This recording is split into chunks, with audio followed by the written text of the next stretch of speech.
अभी जो पाकिस्तान की नज़दीकी हुई ट्रंप के आने के बाद से और जिस तरीके से मुनीर की पीठ थपथपाते हैं ट्रंप, कई दफ़ा बुलाते हैं, लंच भी करते हैं। पाकिस्तान के साथ जो ये क्लोज़नेस है, उसकी वजह आप क्या मानते हैं? क्या है ये? Quite a few. जैसे मैं पहले कह रहा था, Trump likes to deal with strong people, race horses. उसे समाव ये इनको इंप्रेशन हो गया कि जनरल मुनीर जो है बहुत ही स्ट्रॉन्ग आदमी है और ट्रंप को एक सिंगल विंडो क्लियरेंस चाहिए होती है, लाइक वन पर्सन उससे बात करूं, मैं जो चाहता वो हो जाए। तो मुनीर वो पोजीशन पॉइंट उन्हें दिखा।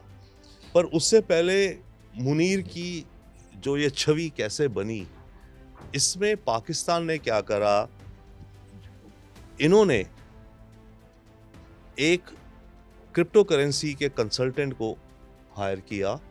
ट्रंप ने नहीं, पाकिस्तान पाकिस्तान में। पाकिस्तान की सरकार ओब्लिक इंटेलिजेंस ओब्लिक मैं कहूँगा प्राइवेट एंटरप्रेन्योर, और ये लोग पहुंचे। ट्रंप ने एक कंपनी बनाई, World Liberty Financial, WLF। Elections नवंबर को थी, 2 महीने पहले से एक नई कंपनी खड़ी करी ऑन क्रिप्टो। दैट मीन्स इसको क्रिप्टो का कितना फ्यूचर भी दिखता है। तो उसमें ट्रंप पार्टनर है, इसका बड़ा बेटा एरिक पार्टनर है, जूनियर बैरन, और स्टीव विटकॉफ जो बिल्डर बिलियनियर जो इसराइल इंटर, उसका बेटा Jack is also a partner in this crypto company. तो पाकिस्तान ने कुछ चैनल्स के थ्रू क्रिप्टो कंपनी में पहुंचे और उनको बोला कि हमें पाकिस्तान में क्रिप्टो करेंसी का बड़ा इकोसिस्टम बनाना है, जनरेट करनी है, ये वो, आप आके हमें एडवाइस करो। तो जैक विटकॉफ जो कि स्टीव विटकॉफ का बेटा वेंट टू पाकिस्तान, इनसे मिलने, इनकी पाकिस्तान क्रिप्टो काउंसिल से, कि क्या करा जाए इत्यादि इत्यादि, आप क्या करेंगे, कितनी पावर चाहिए होगी, because for minting coins you need huge amounts of energy. पर जो भी था, उस विजिट में इन्होंने उसकी विजिट करा दी मुनीर से, शाहबाज शरीफ से, रेड कारपेट वेलकम, सेना सलूट, ये वो करके इन्होंने उसको इम्प्रेस कर दिया। और वो जो कंसल्टिंग कॉन्ट्रैक्ट था was not much, around $20 million का। वहां से एंट्री शुरू हुई और इनको एंट्री मिल गई into the inner circle of Trump. और ट्रंप को है, अच्छा अब इनको एंट्री मिल गई, अब ये कि ये क्या वैल्यू दिखाएं अमेरिका को। इनके पास 3-4 एंगल्स थे। एक एंगल तो अव्वल पहला तो क्रिप्टो, कि क्रिप्टो में आपको बड़ा कर सकते हैं। दूसरा, critical and rare earth minerals. इस समय जो होड़ चल रही है रिसोर्सेज का कब्जा करने की, अमेरिका की एक नंबर 1 वो भी टारगेट है, जहां मिले, यूक्रेन से मिले, अफ्रीका में अभी रवांडा कॉन्गो में पीस करवाया तो वहां भी बोला अर्थ मिनरल्स। तो बोला अर्थ, रेयर अर्थ मिनरल्स है हमारे पास, वी कैन, आपकी कंपनीज आके एक्सप्लॉइट करें।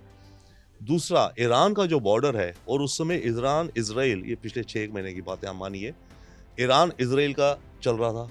तो इन्होंने कहा कि हम अपने बॉर्डर से, अगर आप अपने एजेंट्स ईरान में घुसाना चाहें, हम दूसरी तरफ देखेंगे, आप कर लेना। ठीक है, ये 2।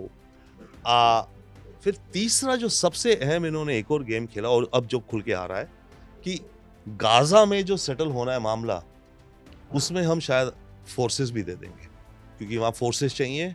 और बात यह थी कि वो इस्लामिक होने चाहिए जो भी जाएं। अब अरब देशों की तो अपनी पॉपुलेशन कितनी है ही नहीं। एमिरातीज 20 लाख हैं पूरे, और 1 करोड़ में से 80 लाख दूसरे देशों के, सऊदी के नहीं है, बहरीन के क्या है। तो वैसे में पाकिस्तान और इंडोनेशिया 2 इंटरेस्टिंग कैंडिडेट हुए मुस्लिम नेशंस के। तो पाकिस्तान ने कहा कि यस, हम वो भी कर सकते हैं। तो इन 2-3 चीजों की अपनी अट्रैक्शन दिखा करके, और एक तरह से कहो तो सिंगल विंडो यस नो, आपने कहा ठीक है हो जाएगा। जो क्रिटिकल मिनरल्स की मैं बात कह रहा हूँ, ऑलरेडी आई थिंक 2 महीने पहले करीब 500 टन मटेरियल्स यूएस की कंपनी एक है USM, जो कि अमेरिकन गवर्नमेंट फंडेड कंपनी है, पार्टली यूनाइटेड स्टेट्स मिनरल्स करके, वो ऑलरेडी 500 टन खरीद चुकी है उनसे। तो पाकिस्तान ने आई थिंक स्मार्टली गेम खेली। वी शुड रियलाइज, देखिए हमें ऑनेस्ट अपने से भी होना पड़ेगा। हमें अपने आंखों पे पर्दे डाल के कि नहीं हम ही सबसे बड़े ज्ञानी और हम ही सबसे स्मार्ट दुनिया में हैं, वो अगर हम सोचेंगे तो बहुत बड़ी गलतफहमी में, गड्ढे में जाएंगे आगे। दुनिया में और लोग भी हैं और काफ़ी लोग स्मार्ट भी हैं। ठीक है, हम ज़रा ज़्यादा हो सकते हैं, पर ये नहीं है कि हम ही केवल गोल्डन है, बाकी सब सिल्वर है।